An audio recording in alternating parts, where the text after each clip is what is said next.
How's it going on your corner? Okay. So I went and looked it up. You what? I went and looked it up about the Hezekiah's age. Yeah. Yeah, it's not a problem. It's not a King James issue. They faithfully translated it. If you think it's an issue, it's the Torah's issue. It's not an issue. There was the scribe made a mistake. So well, it's not what you're saying is that the King James is inerrant. It's not. Yeah, it is. It's not. Well, you can't find any errors. There was a 1611 King James. Yeah. There was one before that. Yeah. So God can't revise His own translation? No, nobody changed. Okay, so the changes were fixing printer errors where they put a typeset of he where it should have been she or something like that. But but that's not an error. That's just a typeset error. The original. The autographs, the originals were inerrant. Yeah, this is the autograph. This issue is not with the King James. This is with the Torah. They're the ones who said King Hezekiah's age, and so the King James Bible. Hold on, let me finish. Let me finish a thought. The King James just translated what the Torah said straight as it should. If there's an error in that particular part, it's with the Torah, not the King James Bible. Okay, well, but I don't believe the Torah is an error either. And even in there, they said the Torah. The Old Testament, yeah. Yeah. Well, which version of the Torah are you talking about? The Masoretic text? Okay. If you have a problem with that particular thing, it's not the King James Bible.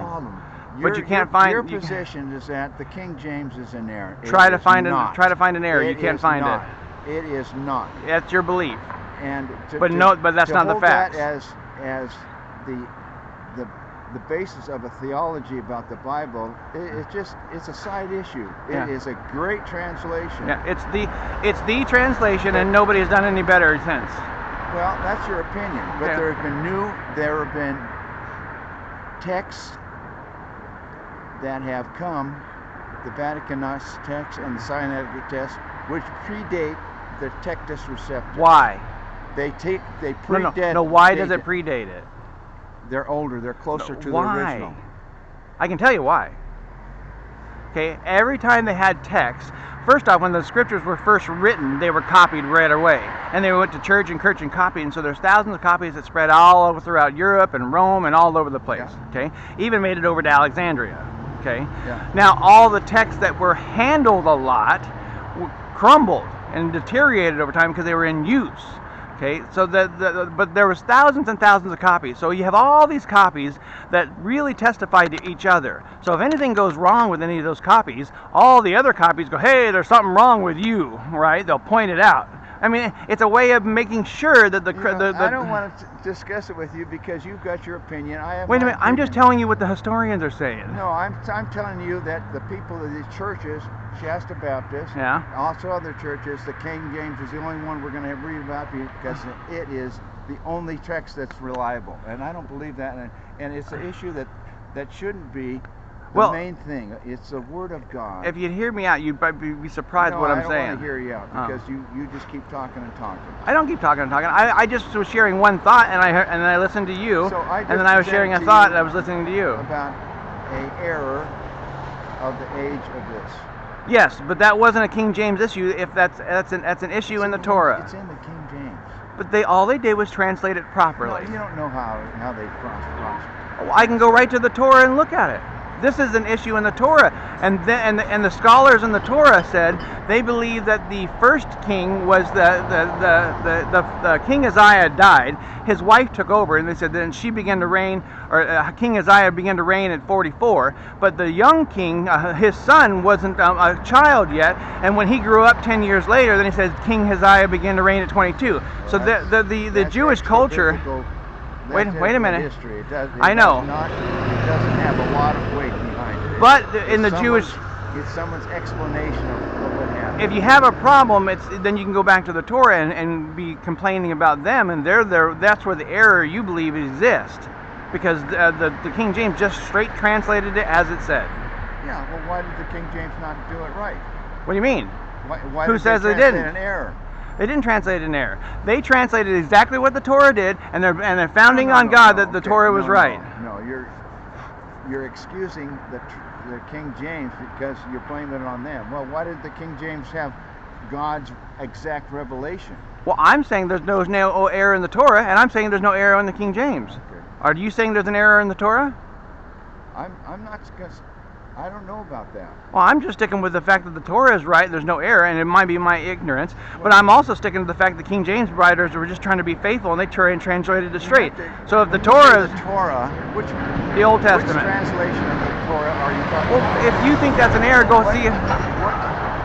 What Hebrew text are you talking about? There's more than one. Yeah, but all... There's a Masoretic text, which is the accepted Old Testament Hebrew. Sure, okay.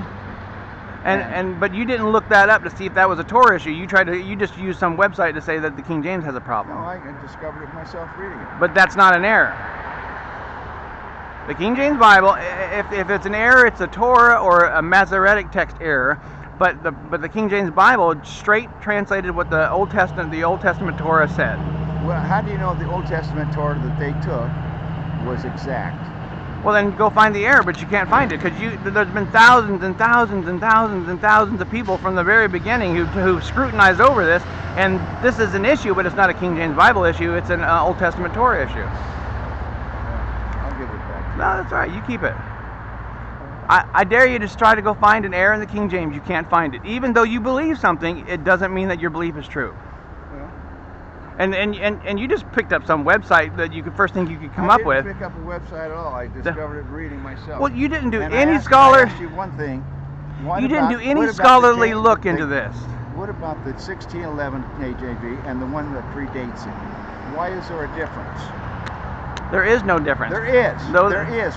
Do you realize you're yelling at me? What? You're getting angry and you're yelling at me? Yeah, because you're doing the same thing to me. I'm not yelling at you. Okay, I'm sorry. Okay. There is no difference. Go find the difference.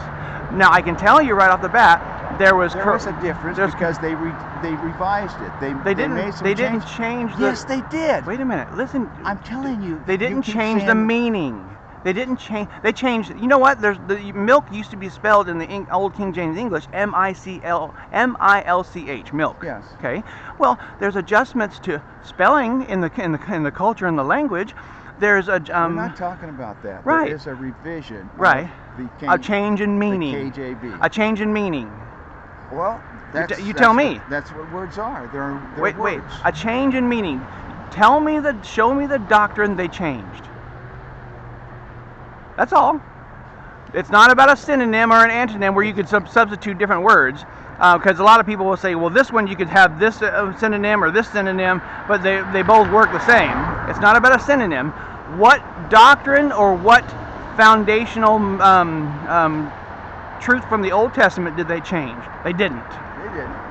No, they didn't. And it wasn't even the King James right. It's words. Sure. Chad. Well, you can update spelling. It's not spelling. It's words. Okay, if they change the word, they change the meaning. Yes. Okay, well then go find the change. Then if they change the meaning, they change the doctrine. Then it's easy to find.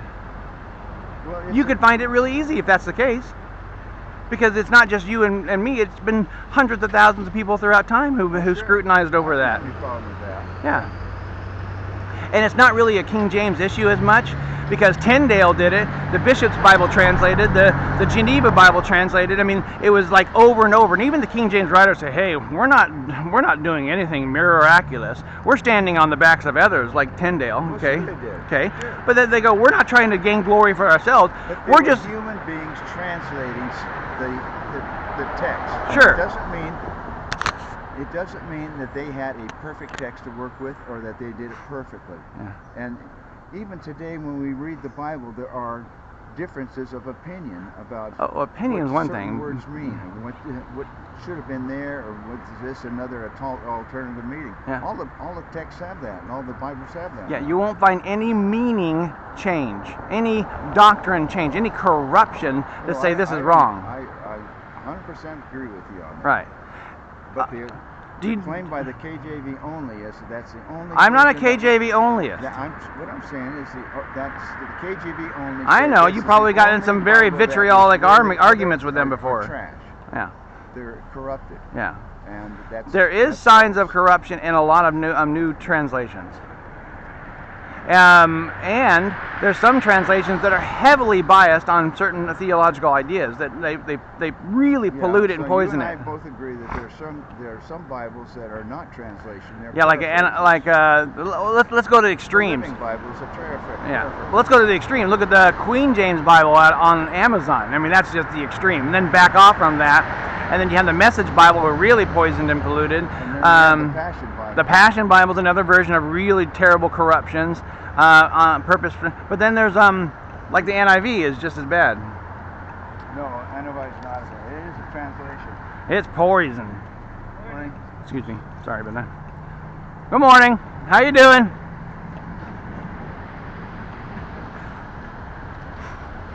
I would say what I try to tell people is the King James Bible is just a translation that has been tried in the furnace of fire, purified 7 times by Tyndale and the bishops and all that, and they finished the work. Do you know how they translated it? They split up in groups of 5 from all over the country, and they would have 2 or 3 groups all work on the same section. Then they would come together and they would read it, and if any one of them had one little thing out of the place and one disagreement, they'd destroy that whole section, go back to their monasteries, back to their churches, and start over. It took them 7 years to just do this over and over, so that they were worried about the corruption that could seep in through an individual person. And so they tried to do a primer to make sure that they could eliminate the individual man being deceived, and they had and small groups working on each section from different areas of the country. So when they did that, when they finally came to that full consensus, then they said, all right, this is the finished work. This is the last thing. Nobody's ever going to be able to do better than this. So if you think a translation's done better, I'd like to hear from you what translation you think I should read from. But I also know here's the problem. We only have 2 Bibles out there. Because every time we have Greek text, like the majority text and the minority text, you're talking about the Alexandrian text and the Vaticanus. You know what I'm talking about? So you have 2 groups of Bibles. I mean, you could say Greek text. Every time a new Greek text is found, the controversial verses in these 2 groups, they look at it, and they push it into one of the 2 piles. To tell you the truth, as far as the Greek goes, there's only 2 piles of Greek text. If this new Greek text doesn't match up with this pile, they push it into one of the 2 piles. So when you look at a Bible or translation, you can tell what pile they were translating from.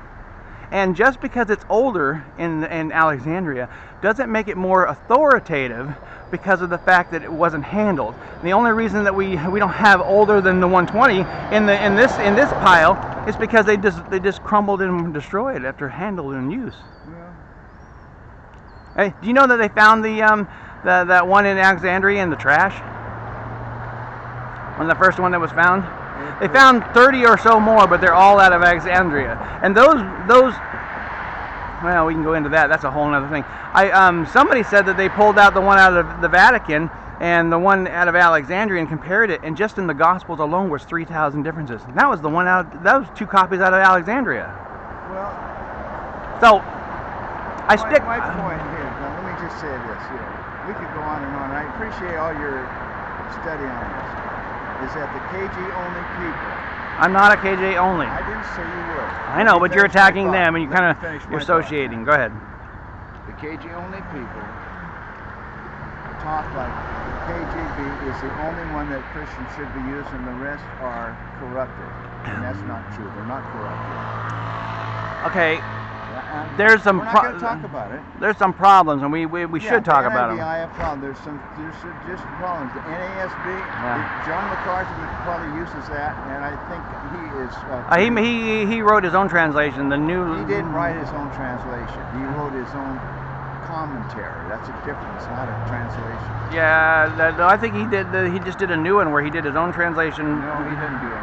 Yeah, what was it? A translation is a translation. A commentary is a commentary. Sure. And they're basing it. He believes that the NASB is the best one available now, which I think he does. I'm not sure. Yeah. I think that tells you quite a bit about it.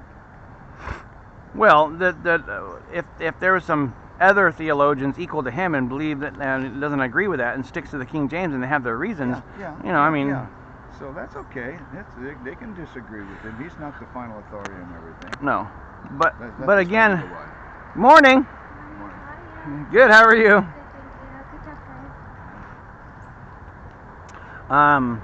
Again, I would just encourage you to try to find the error, and not just depend on some website. I'm not going to try to find the error. There is none. I'm going to just take the Bible, and I use a KJV. Yeah. That's my Bible. Yeah, I'm a big King James, New King James. I don't like NASB, ESV. There's a lot of ESV is heavily biased in its translation according to Calvinistic doctrine, and there's like 4 Bibles that do that. John MacArthur's a huge biased against on that. They're just translating the words. If you read Romans, you're going to fit Calvinist doctrine. So yeah, you're not going to find an error in the King James, and if you try to, if you think you found it, it's not the problem. The Bible's problem. It's you.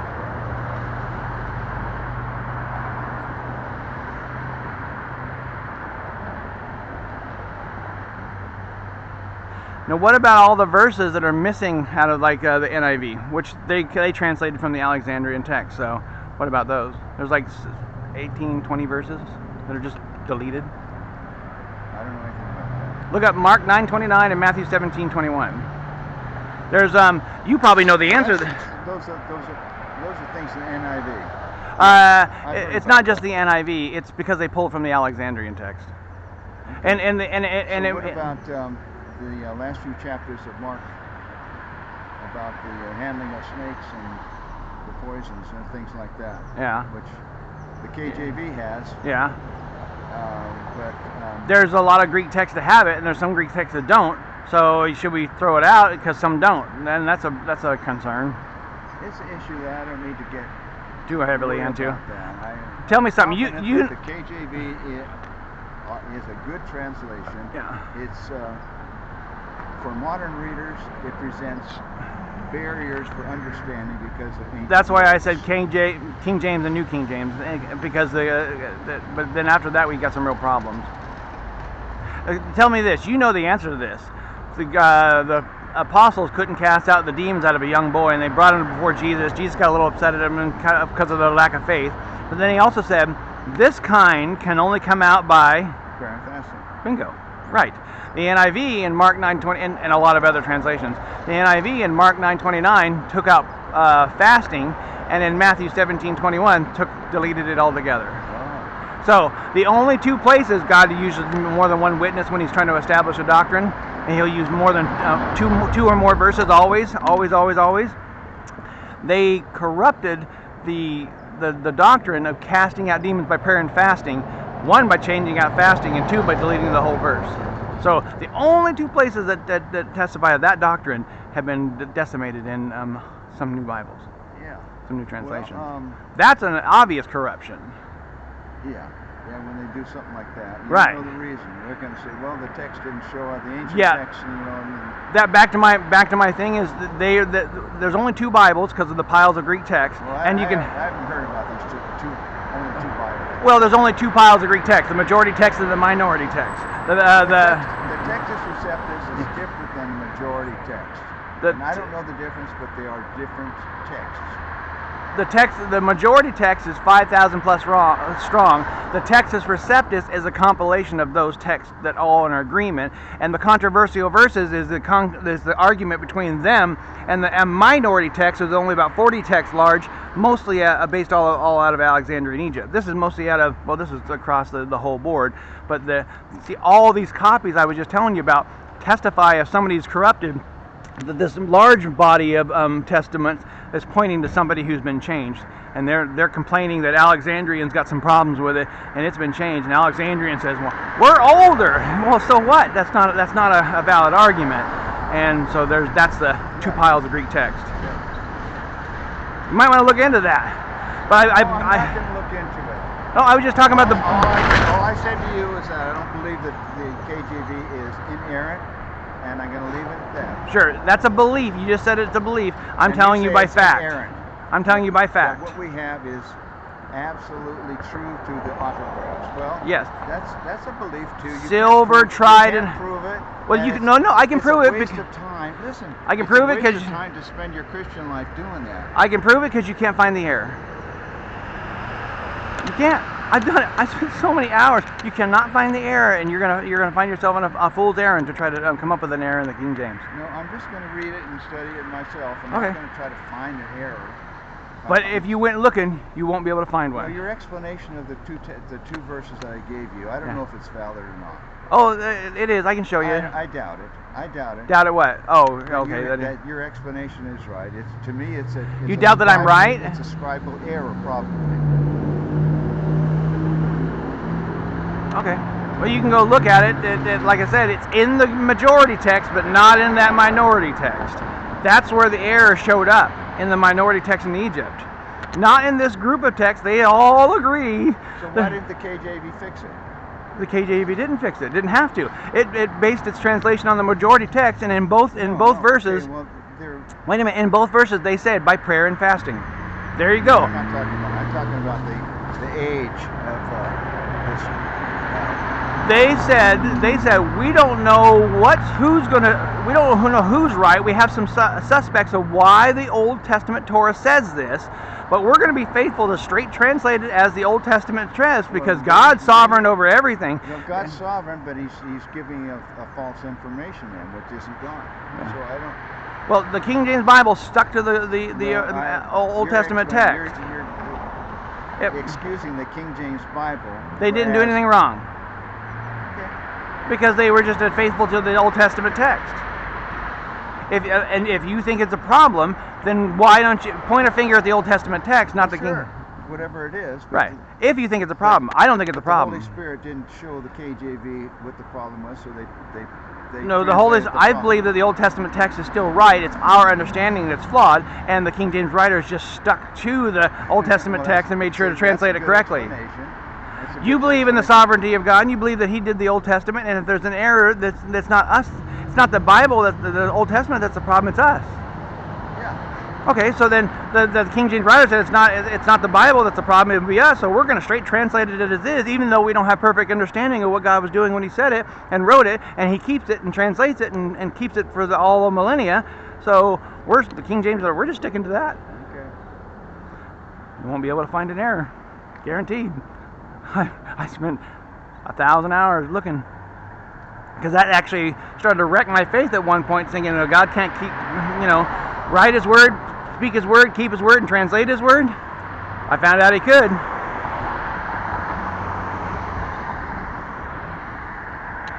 God bless you. We'll talk to you soon, okay?